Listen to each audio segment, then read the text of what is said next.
Welcome to the Weekly Option, the podcast for people interested in trading stock options.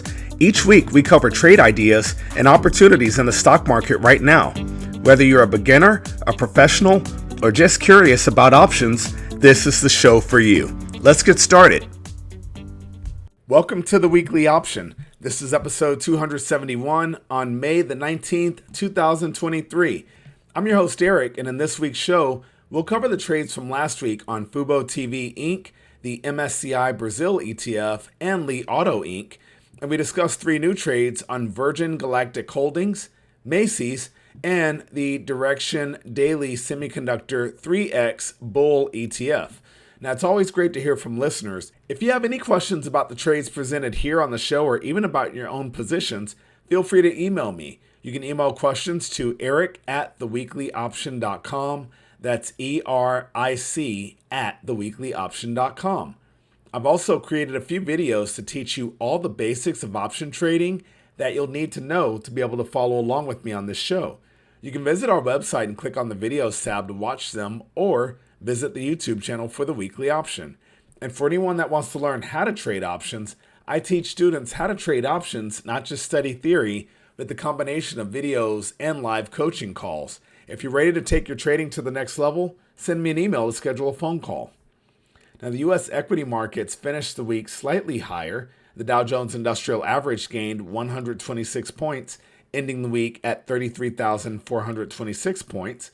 The S&P 500 index picked up 67 points, closing at 4,191 points on Friday. And now it's time for the topic of the week.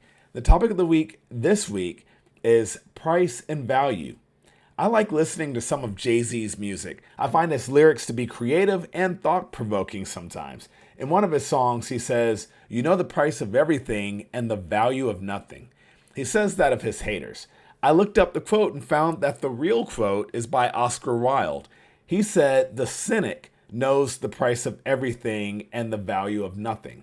What I like about this quote is it differentiates the concepts of price and value. Sometimes people assume they're the same thing. This definitely applies to option trading because we often are using price to understand value. To take a step back, the theoretical price of an option includes lots of information that is embedded in the actual price itself. It includes the mathematical representation for how quickly prices move. It includes interest rates and the time value remaining in the option. Ultimately, it implies a likelihood of the option expiring in the money or out of the money. Just looking at the price of an option tells you a number of these factors, but understanding the value requires additional information. If I say an option is priced at $2, that doesn't give you enough information to understand its value. If I tell you an option that is $3 in the money has a price of $2, now you have enough information to start understanding its value. The option has an intrinsic value of $3, but a price of $2. If it is the day before expiration, that tells you more about the value of that option. If it is 3 weeks until expiration, that tells you even more information about the value of the option as well. Taking price and value into account when it comes to option trading is the heart and soul of what we do. Hopefully at this point, you understand that price and value are two different things. You need to understand enough about options so that you can start to discern the value of the option when you see the price relative to the stock price and the time left until expiration. So that's it for the topic of the week this week. Let's go ahead and get into the review of last week's trades. It was the start of us using the June month for these trades. So we'll start off with the covered call on FuboTV Inc. Symbol F as in Foxtrot, U as in Uniform, B as in Bravo, O as in Oscar. At the time, the stock was trading for $1.73 per share. I looked at buying stock and selling the June 2 call at 15 cents, which could give us a return of 24.28% in 5 weeks. Well, shares of FuboTV gained 4 cents, ending the week at $1.77 per share. The call option we sold is currently unchanged, leaving us with a net gain of 4 cents if we were to close the trade immediately. Now, by now, I'm sure none of you would close this trade after 1 week for a 4-cent profit. This trade is holding firm, so no adjustments are needed quite yet. We should start seeing more movement now that the May monthly options have rolled off. Next up, we have the credit spread on the MSCI Brazil ETF, symbol E as in Echo, W as in Whiskey, Z as in Zulu. At the time, the stock was trading for $29.78 per share. I looked at selling the June 29-28 put spread at 34 cents, which could give us a maximum possible loss of 66 cents per spread. Well, the MSCI Brazil ETF inched 9 cents higher, finishing the week at $29.87 per share. The out-of-the-money put spread that we sold is still out of the money. The value of the spread was fairly unchanged. So all of the original factors that led me to enter this trade still exist. No adjustments are needed just yet on this trade either. So far, so good. And we are cooking right through these trades. Our final trade from last week was the debit spread on Li Auto Inc., symbol L as in Lima, I as in India. At the time, the stock was trading for $29.44 per share. I looked at buying the June 28-29 call spread for 63 cents, which could give us a maximum gain of 37 cents, or that's the 58.73% return in 5 weeks. Now, shares of Li Auto declined 34 cents, ending the week at $29.10 per share. The in-the-money call spread we bought is still in the money. However, it is not as deep in the money as before. Remember, if this stock is above $29 per share on June the 16th, this spread will expire fully in the money and we'll capture our maximum gain. So right now, there's no reason to make any adjustments on this trade. We're still well above our break-even point, so patience will likely prove to be the best in this situation also. We'll see what happens as we fully move into June options expiration this upcoming week. So that's it for the trade review from last week's trades. Just wanted to make sure everyone was well aware, and if you're trading options, surely you know, today was expiration day for all May monthly options. So the trades that we look at or are going to start looking at over the next few weeks will all use the June 16th expiration for the monthly options in June.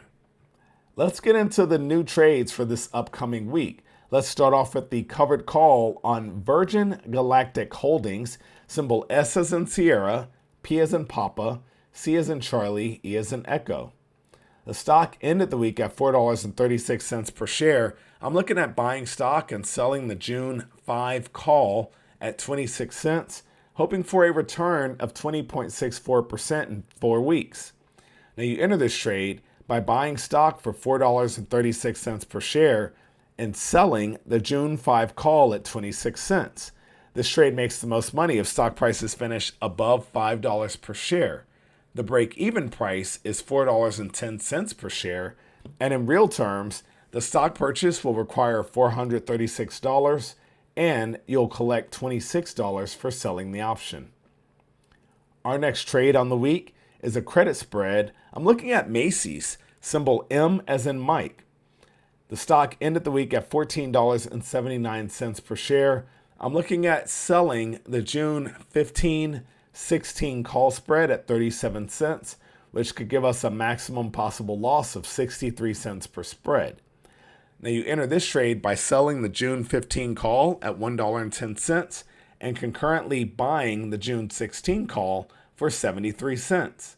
This is a credit spread because we are selling the spread, and this trade makes the most money if stock prices expire below $15 per share. The break-even price on this trade is $15.37 per share, and in real terms, you'll collect $37 per spread that you sell and have $63 at risk. And then our final trade on the week is going to be our debit spread on the Direxion Daily Semiconductor 3X Bull ETF, symbol S as in Sierra, O as in Oscar, X as in X-ray, L as in Lima. Now the stock ended the week at $17.37 per share. I'm looking at buying the June 16-17 call spread for 66 cents, which could give us a maximum gain of 34 cents, or that would be a 51.52% return in 4 weeks. Now you enter this trade by buying the June 16 call for $2.34 and concurrently selling the June 17 call at $1.68. This is a debit spread because we are buying the spread, and this trade makes the most money if stock prices expire above $17 per share. The break-even price on this trade is $16.66 per share, and in real terms, you'll pay $66 to enter the spread, and your maximum gain is $34 per spread. So that's it for this week's show. You always know that the shows are going to be pretty light, pretty quick when all three trades either have no adjustments or made money, because there's really no additional detail to give. So make sure you email me if you have any questions. I love option trading. This is what I do. I also love to teach it. I love watching the light go off with the students. And I can tell you, for each one of my students, I have been able to witness them understanding something that they previously didn't. It's like the light goes off and or the light goes on really, and it frees them up to go ahead and make use of all this information so that they can actually make money on it.